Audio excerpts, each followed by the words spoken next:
Ward क्रमांक 33 की पार्षद हूँ, चूँकि मैं बेरवा समाज से आती हूँ और मैंने अच्छे कार्य नागदा नगर में किए हैं, इसको जनता जानती है। मैंने हमेशा महिलाओं के लिए हमेशा खड़ी रही हूँ, पर आज मैं खुद एक महिला, मेरे साथ ही आज ऐसा हो गया है कि मेरे खुद ही के पार्षद संदीप चौधरी और बंटू जी नाइन, इन दोनों ने मेरे साथ अभद्र व्यवहार पूरी परिषद में किया है।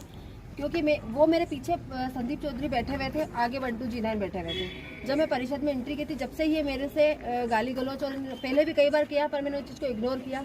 पीठ पीछे भी बोलते थे, कई बार गालियाँ दी हमको परिषद को लेके, पर हमने कभी बात पे ध्यान नहीं दिया। मैंने कहा चलो ठीक है, कोई बात नहीं, अपने साथी पार्षद है, कोई बात नहीं, पीछे से बोलते। पर आज उन्होंने मेरे पीछे बैठकर मुझे अभद्र व्यवहार, मेरे साथ गाली गलौच करने लगे। जाति सूचक शब्दों का भी प्रयोग किया उन्होंने कि नीच जाते, जाति का सब दिखाई दिया उन्होंने। तो अगर हम जात हम इसी में आते तो हमें कुछ भी आप गाली दोगे, इस तरह का अभद्र व्यवहार उन्होंने मेरे साथ किया है। और कुछ बात नहीं थी, बिना बात के उन्होंने मुझसे आज गाली गलौच भी करी है, अभद्र व्यवहार मेरे पूरी परिषद में किया है, जिसमें वहाँ के सभी मेरे पार्षद साथी सभी ने देखा था। इसकी मुख्य वजह क्या रही? क्या सहमति आपने बजट पे दे दी थी? इसकी मुख्य वजह ये मानी जाए? हम जो बिंदुओं पे चर्चा हो रही थी, वहाँ पे सभी आपस में बातचीत कर रहे थे। उस चर्चा पे हम लोग भी आपस में बातचीत कर रहे थे और वहाँ बहस हो रही थी। मैंने भी खुद ने बोला था, अगर नगर विकास की बात है, अगर मान लो उन्होंने अगर बजट करेंगे, अगर बजट ही पास नहीं होगा तो आप नगर में विकास कैसे करेंगे? इसी बात को लेकर उन्होंने कहा, मुझे अभद्र व्यवहार किया, मुझसे गाली गलौच भी कही, मेरी समाज को लेकर भी उन्होंने अपशब्द करे गाली। तो ये मैं कतई सहन नहीं करूंगी, क्योंकि मैं भी एक महिला अच्छे काम करती हूँ और मुझे अच्छे काम के लिए अगर रोका जाएगा तो मैं बिल्कुल नहीं रुकूंगी। मैं नगर हित की बात करती हूँ, अगर नगर में कोई विकास होगा तो मैं विकास के साथ हूँ। उनका किस तरह से कोई विरोध ऐसा कुछ था जो आपको गलत टिप्पणी या उन्होंने भाषा का उपयोग किया? क्या बात थी? कुछ आपने पूछा उनसे कि क्या? मैंने पूछा, पर उन्होंने बोले कि दोगले हो। हमने कौन सा दोगलापना, हम नहीं कर रहे हैं, हम नगर के साथ है। आज जनता ने हमें चुन के परिषद में भेजा है। अगर आज हम नगर के लिए काम नहीं करेंगे तो किसके, आज हमारे वार्ड में समस्या होती है, उसके लिए अगर हमने बजट के लिए कुछ बोला भी है तो इनको क्या आपत्ति थी? हमने इनसे तो कुछ नहीं कहा। हम बात करें अध्यक्ष जी से, ये कौन होते हैं मुझे कुछ बोलने वाले? पीछे से उन्होंने मुझे अपशब्द करा और जब मैंने पीछे पलट के देखा तो हंस के मेरा मजाक उड़ाने लगे और गालियाँ दी मेरे मुंह पर गाली। और मेरे बंटू भैया से भी पूछा, क्योंकि बंटू भैया आप भी मुझे गाली दे रहे थे सामने से। जब उन्होंने मुझे बोला तो पीछे से इन्होंने मुझे फिर गाली दी थी बंटू भैया ने। जी, क्योंकि आप दोनों पार्षद एक पार्टी के हैं, काफ़ी समय से आपने एक पार्टी में काम किया है, और आज ये किस तरह से उत्पन्न ये जो मतभेद की स्थिति हुई, क्या इसकी रीज़न क्या समझ, क्या कारण है? इनको मुझसे आपत्ति है, कहीं मैं एससी की लड़की हूँ, कहीं मैं आगे ना बढ़ जाऊँ। एक महिला को आगे बढ़ने से रोकने वाले अपने खुद के ही लोग रहते हैं।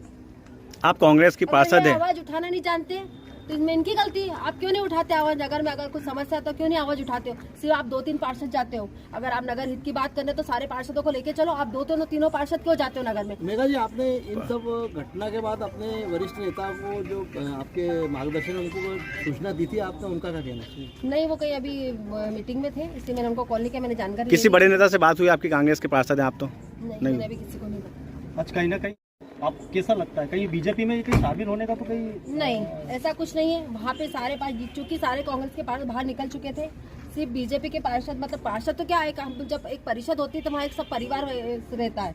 उन्होंने परिवार समझ के एक मेरा सपोर्ट किया है कि उन्होंने चाहा कि एक लड़की के साथ गलत हो रहा है तो उन्होंने मेरे साथ आए। तो उसके बाद आप यहाँ चूंकि यहाँ थाने पहुँचे हैं, यहाँ पर समाज के भी सारे लोग यहाँ पे हैं। नहीं, यहाँ थाने पहुँचे हैं, यहाँ पर किस प्रकार से आपकी शिकायत दर्ज की गई? अभी तक क्या प्रक्रिया में है?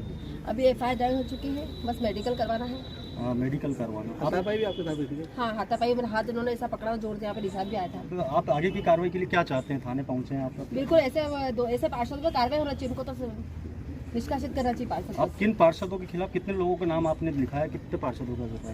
संदीप चौधरी और बंटू जी नाइक। ये दोनों कौन से वार्ड के पार्षद हैं?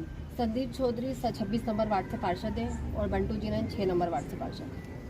एक महिला को अगर दबाने की कोशिश करेंगे तो महिला कतई बर्दाश्त नहीं करेगी, और मैं तो बिल्कुल ही नहीं करूँगी, क्योंकि मैं नगर हित के में ही बात करती हूँ। मैंने हमेशा अच्छे ही काम करे हैं और अच्छा कार्य करूँगी। अब FIR के बाद अगला कदम क्या होगा आपका? अभी हमारे समाज के जो लोग हैं, हमारे जो वरिष्ठ हैं, उनसे बात हुई है, अभी हम ऊपर कार्रवाई करेंगे। देखिए, नागदा नगर बेरवा महासभा के चंबल सागर कॉलोनी का मैं अध्यक्ष हूँ, और एक बेरवा समाज के होने के नाते हमारे बेरवा समाज की जो बेटी है, बेरवा समाज की पार्षद सुश्री मेघा धवन, जिसके साथ में आज अभद्रता की गई और उन्हीं के लोगों ने की या किसी ने भी की हुई है, वो अति निंदनीय है। और संपूर्ण समाज, नागदा नगर हो या मध्य प्रदेश बेरवा महासभा हो, हम इसकी घोर निंदा करते हैं और प्रशासन से ये मांग करते हैं कि जिसने भी इस प्रकार की हरकतें करी है वो उस पर कड़ी से कड़ी कार्रवाई की जाए। और समाज की बेटी है, अगर उसके साथ में अगर कोई अन्याय हुआ है या अभद्रता की हो तो संपूर्ण समाज की अभद्रता कहलाएगी वो, और संपूर्ण समाज के साथ में अन्याय कहलाएगा। चलो